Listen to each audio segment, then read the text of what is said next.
I'm Ashton Addison from Event Chain for Investmentpitch Media and FinTech News Network. And today on Blockchain Interviews, we have Alex McDougall, the Chief Investment Officer of Bicameral Ventures. Alex, welcome to the show once again. It is great to see you, and thank you for being here.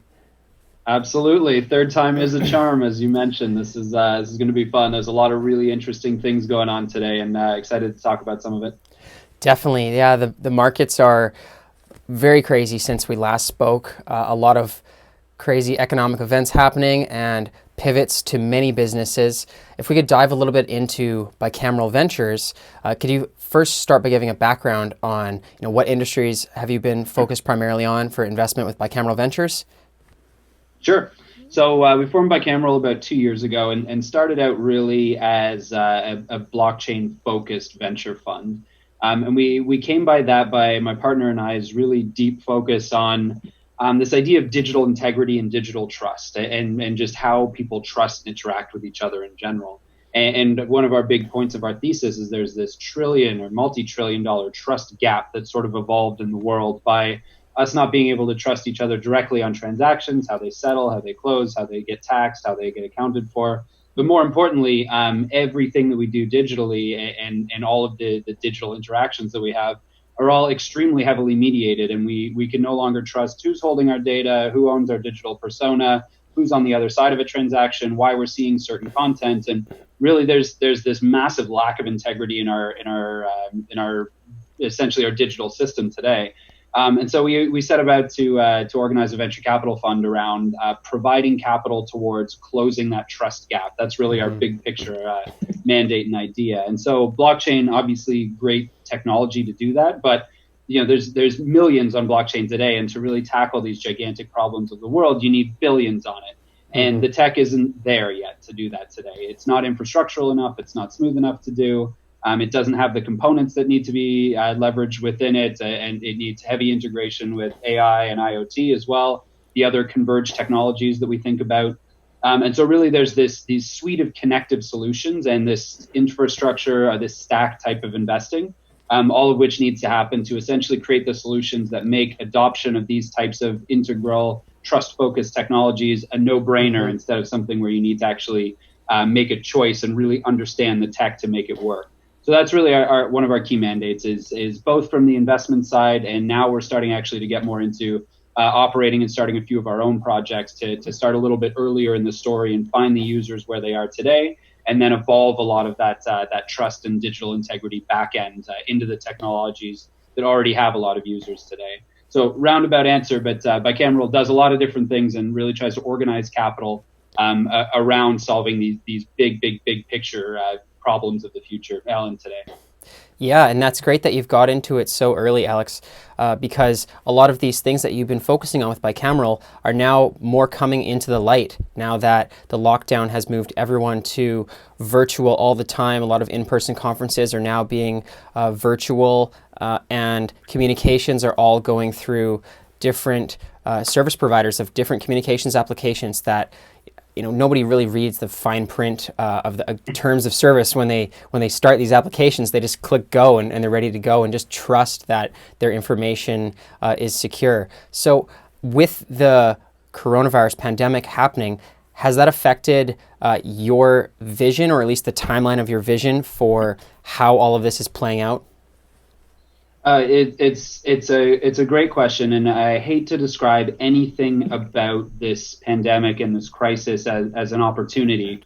But I think Snowden put it well, and he did an interview with Vice recently where he said it's like the world has just a mental sabbatical for a little while, where everybody can sort of stop and just activate some higher functions, not be quite as busy and minute to minute focused on what they're doing at every second and hyper scheduled and all of sort of the autopilot that we go through our regular lives on a regular basis. Everybody's got a bit of time to be forced into just being quiet and thinking about paradigms for a little while. And you mentioned it that right now we don't have any way to physically connect with each other in general. And oftentimes the highest value interactions that we have are reserved for physical connections. Closing deals, visiting with family, romantic interactions. Those are all things that happen physically, and we can't do those in actual physical spaces right now. So all of the things that we're used to doing physically, we're now being forced into doing virtually. And those are the highest value pieces of data about us. And we have this kind of consumer data paradigm today that's massively based on extraction of our habits and our preferences and our digital personas. And now we've just created the highest value interactions for that data to be mined. And so we're always on about, and we're always talking about how we need to fix this data paradigm for one of extraction to one of shared data and self-sovereign data, minimum data sharing requirements, and a whole bunch of other pieces to this next generation data economy that we're trying to build. But essentially, it's become exponentially more important in today's world than it ever has been before. So it's really shined a light for a lot of people on what some of these big challenges are.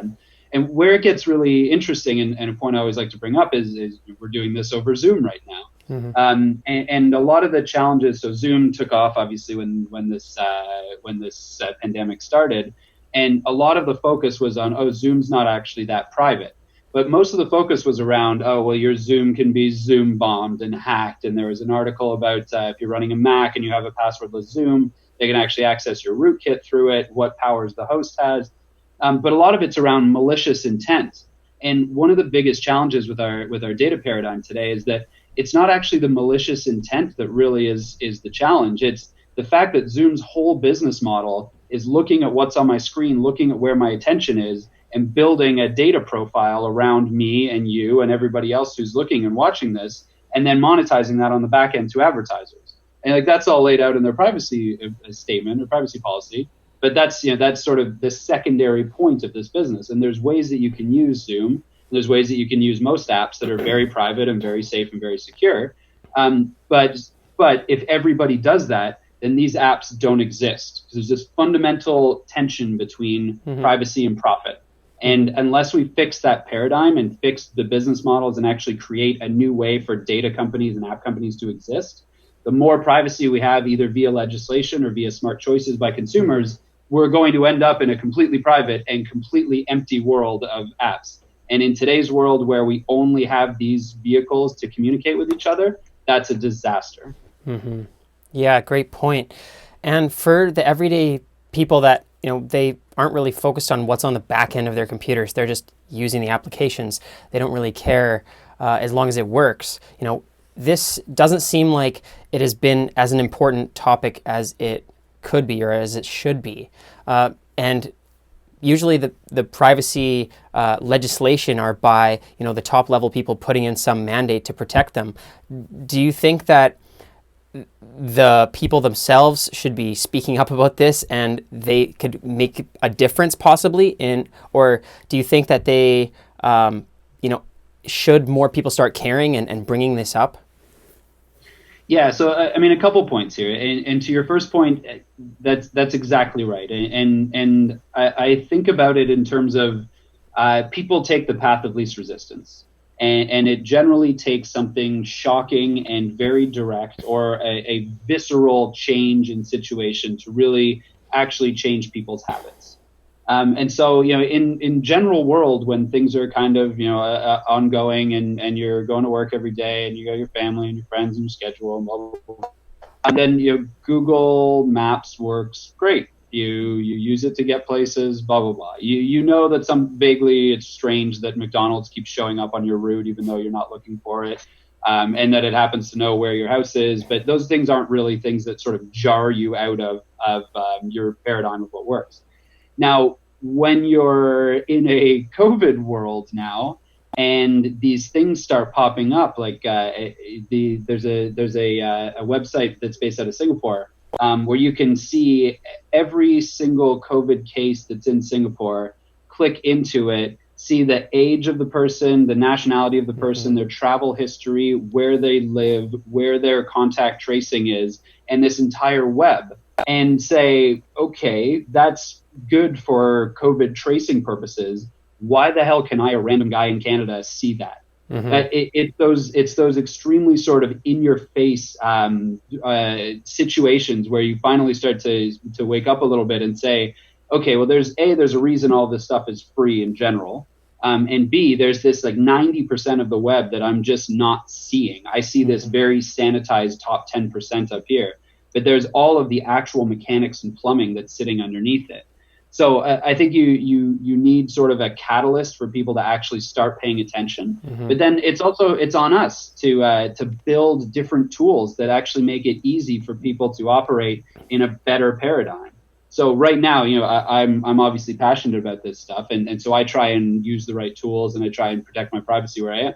But like my web experience is materially worse than if I used Google and Facebook and Instagram and House Party and all of like the premier tools that are out there right now. Yeah. I mean, like DuckDuckGo, I love everything that they do, but the search results that I get from them are objectively worse than Google.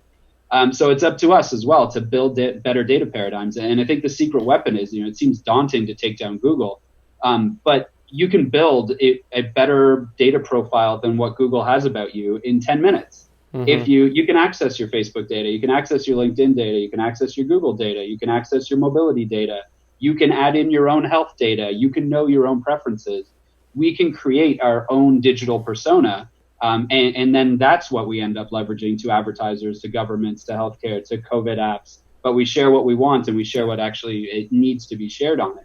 But that infrastructure doesn't exist today. I mean, we're involved in a couple of really cool companies, one of which I think you want to talk about a little bit more, that is creating that infrastructure. But it needs to be as simple and as performant as Google is if we're going to get not the million sort of avant-garde neo-privacy hackers that care about this stuff. We want to get grandma to use it because it just gives her better recommendations. And that's when we can really win and change this paradigm. And it's doable because the profile you create when you're creating your own profile, the shared data profile is way better than the extracted data profile. And that's something I'm confident and consistent on. And we just need the mechanisms to make it easy for users to do. That's great. And that you touched on one of Bicameral's portfolio companies, which I was going to get into next, MetaMe, and focus on building your black box of your personal information, your data, and be able to push that out to, providers and service providers when you're using that service, but only allow them to see the information that you provide to them.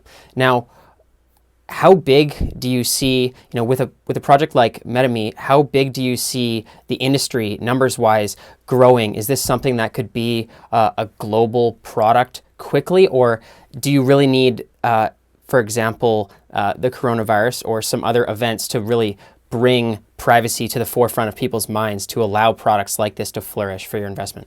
Yeah, well, it's a great point and a great question, and I think what's great about MetaMe and what also is sort of just such a big picture is that the vision for it is so big. I mean, it's essentially all of the pieces of how the data economy work today, from the architecture of the third-party tracking, from how the actual back office data marketplace works, how real-time bidding and real-time advertising works, how cookies work, like all of that sort of hidden architecture is essentially what's attempting to be rebuilt via this platform of MetaMe. So there's a lot of different pieces to it, but you're exactly right. I mean, so setting COVID aside for a second, I mean, the consumer data market is $1 trillion+ between all of the major players on it and all of the advertising dollars that flow through. And that's really what can be taken down. And if you can build something, and it's not just MetaMe, there's a suite of products and solutions that are doing this.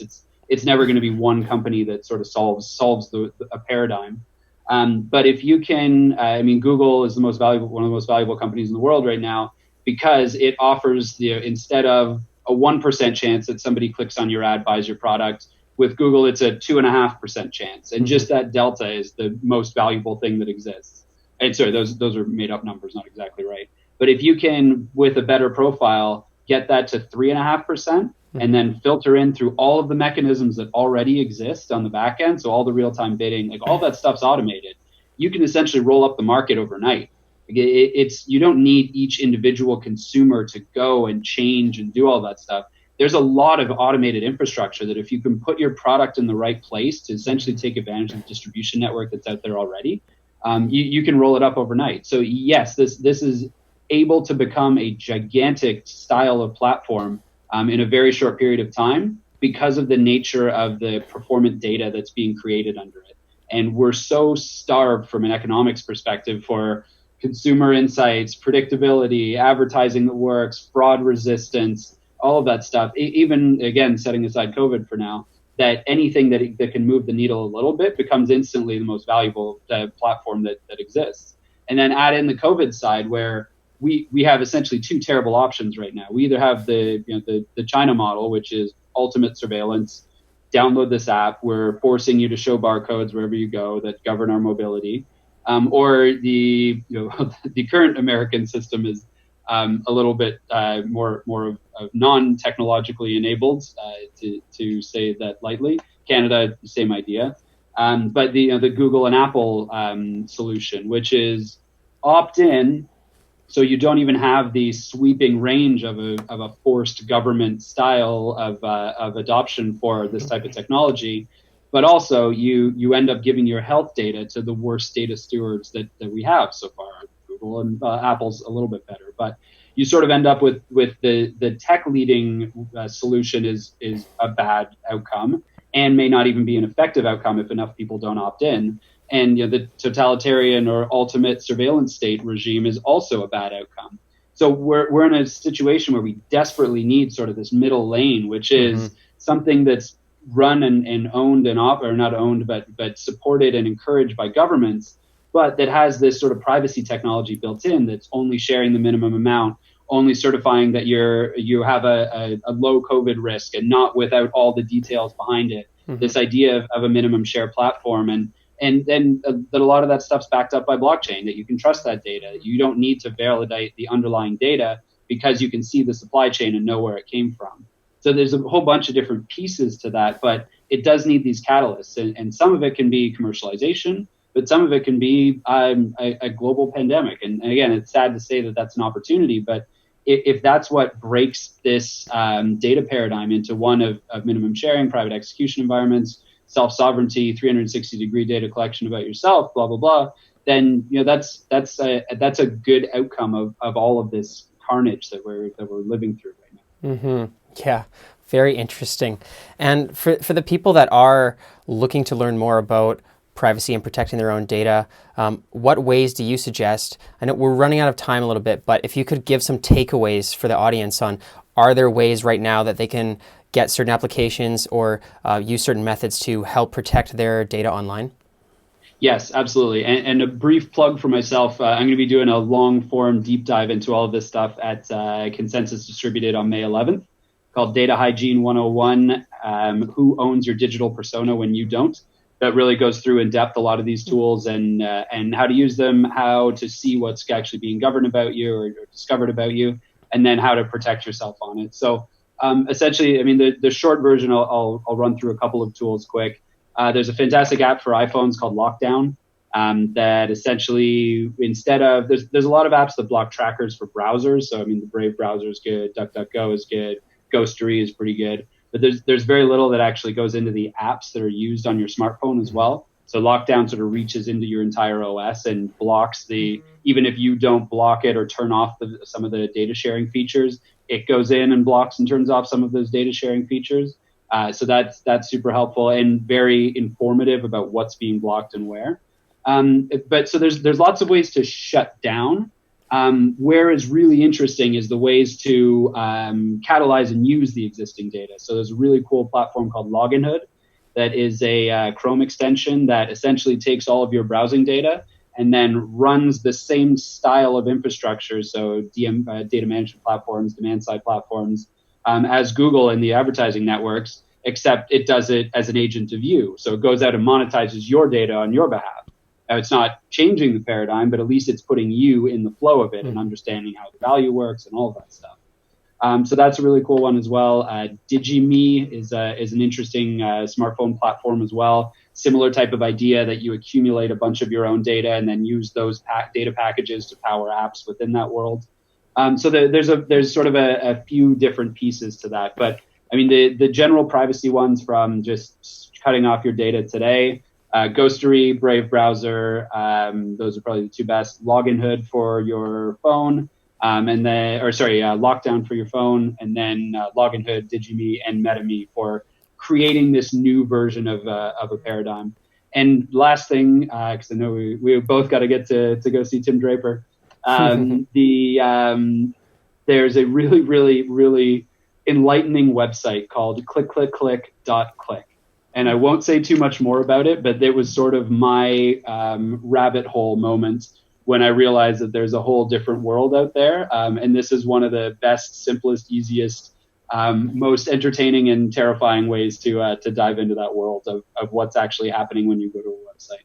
So I'll leave it at that for anybody watching. Yeah, very interesting, Alex. Thank you for all those resources, and you've got me hooked. I'm definitely going to be looking at click right after this. So thank you so much for taking the time to come on the interview. I will leave the links to Bicameral and your talk with Consensus in the description box below, as well as the resources that you provided. And let's follow up in the near future. Thank you so much. Amazing. Thanks, Ashton. Always a pleasure. We'll talk soon.